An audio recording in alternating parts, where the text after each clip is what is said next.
your article in RT International, guys. You can, of course, search for it and find it, especially if you're using these proxy breakers. Pope Francis was a great man who ultimately made one terrible mistake. I would like to know why you considered him a great man and what terrible mistake he made before he passed away. Yeah, look, publishing this article was really interesting because Mm, I got a lot of very serious flack from people, right? mm, And some of it I could tell was from very, very traditional Catholics who hate Francis. And for them, what I had to say about him was too nice. And then there was some from people who hate the Catholic Church so much, and maybe they have good reasons, that you can't say anything good about any of them. They're really allergic. So I'd say this right at the beginning. When I wrote that he was great, I didn't mean he was infallible, right? I don't romanticize people. I'm very well aware of, I think, many of his flaws. Not that I know his whole life, but I have a basic grasp of the fact that, for instance, during the dirty war in Argentina, that extremely brutal right-wing dictatorship, right, that he did not do his best, right? I don't think he directly collaborated with the regime, but it's pretty clear that he also was not like a valiant resistance fighter. I'm aware of the fact that he did not appreciate liberation theology when he should have, right? There are a lot of things about Francis' life when you go back in his time before he becomes the Pope in 2013 and after too. I'm aware of the fact that his reactions to child abuse scandals were not ideal. Although he did make some strong moves, he also made some big mistakes there as well in this very important area, right? But what I mean when I say he was great is based on essentially two things. I think that by the time he became Pope, he had grown, as it were, above his limits that he carried with him from Argentina. Some people say he was still sort of a right wing Peronist. I don't think that at all. I think that by the time he becomes Pope, I think he really changed over his life. He is much more of what maybe some people would call a left wing populist. I would call him a form of socialist. I mm, know that some socialists will be angry, but hear me out. Socialism is not Marxism. I have a lot of sympathy for Marxism too, but it's true that even in very modern history, there were socialists before there were Marxists. This is why Marx and Engels were so keen to delimit themselves against the older socialists, saying, you know, those are the utopians, we're the scientific ones, right? And whichever side you stand on, it's true that socialism is broader than Marxism. That's just a thing, right? And I think that in this broad definition, the person he is when he is Pope, not necessarily before, late in his life, is generically a socialist. And you have to understand that after the Cold War, after the Soviet Union was destroyed and its sort of system, socialism has had an incredibly hard stand in the world. We have been living in a hell of liberal capitalist hegemony, right? And we are still there. yes. So if there's a force, be it China in its way, or be it the Pope, who somehow contributes to keep something socialist Mhm, alive, I'm mhm, going to appreciate it, right? Now, the other thing I should say is that people deserve full disclosure. I was raised as a Roman Catholic. Right? I again and again get racists, often from Germany, who are like, "What do you want, Muslim?"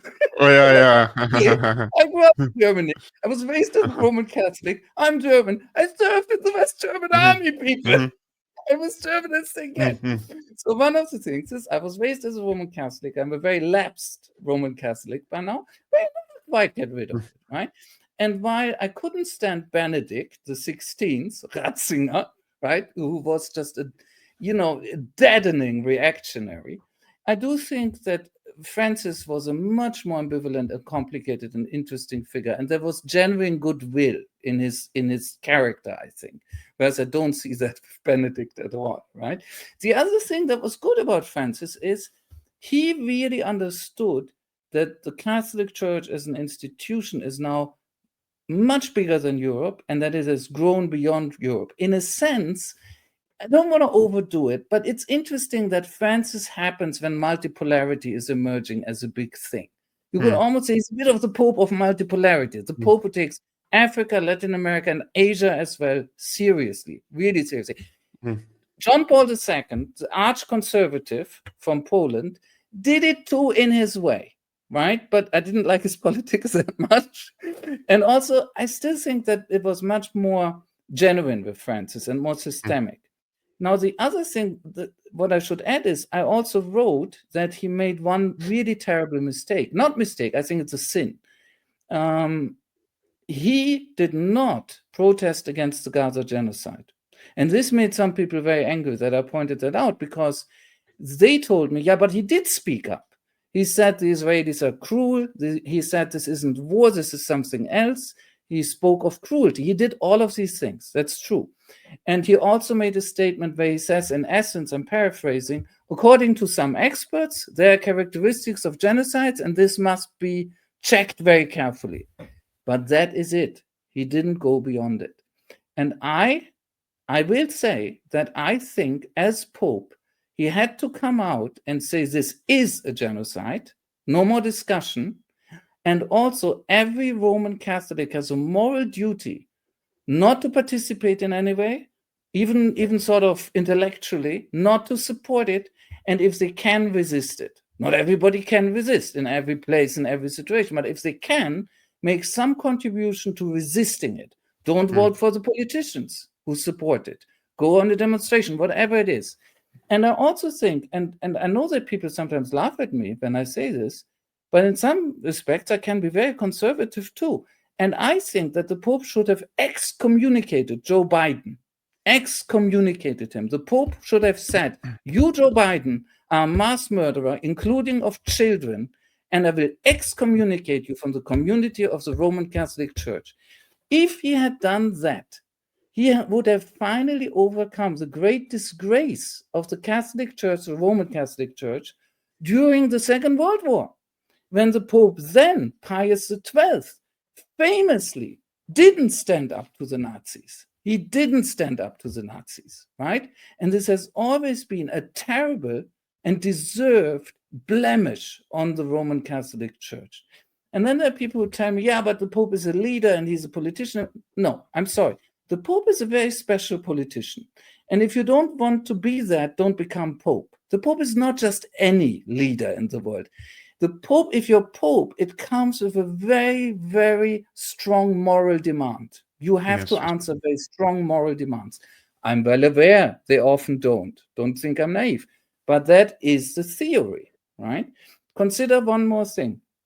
If you look at the Roman Catholic Church in political, in structural terms, it's a monarchy. I'm not kidding. It's a monarchy. It's an elective, absolute monarchy, right? So with all the constraints that a pope is under, and there are many, I get it. Ultimately, a pope has enormous individual power. And it would have been in the power of Francis to do all of these things. And I think he should have done them. That's the terrible error, mistake, sin I'm talking about at the end.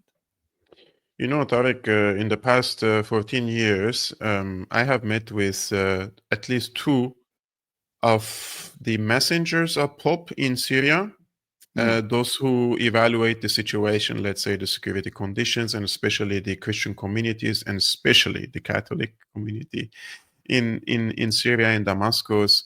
And they used to send him regular reports to him personally, and go to the Vatican, meet with him personally to tell him about the serious issue going on in the country with the Christian community. He hasn't made one statement to stop any sort of violence, let's say, against the Christian communities, including kidnapping of the priests from the churches and the destruction of the church. Yes, he prayed for peace and said like he hopes that the bloodshed would stop, but there was this exactly place where he should have taken a moral responsibility and taken action to protect the community, right? And he didn't do that. So I came to the realization that he knows, but he doesn't want to do it or say it or talk about it. And this is the same thing. The same about Gaza. Exactly. This is what I want to say. So I don't know what's the reason. I don't know what are his justifications, but I myself, I wouldn't trust him or any other pope any longer. No, trust is a different issue, right? When I say somebody was great in some ways, I'm not saying you can just trust them. But I would add one thing. One should also, I think, see that in the case of the Palestinians, the victims of the Israeli genocide, of course, there are Christians among them, which is often forgotten, but many of them are Muslims or something else again, right? So if he had actually really, really come out, guns blazing, no more reticence, no more restrictions in their favor and against Israel, he would have sent such a strong signal. It would have been a Christian Roman Catholic Pope taking the side of a group of people who are mostly not Christian, right? That would have been it. He would have had to do that.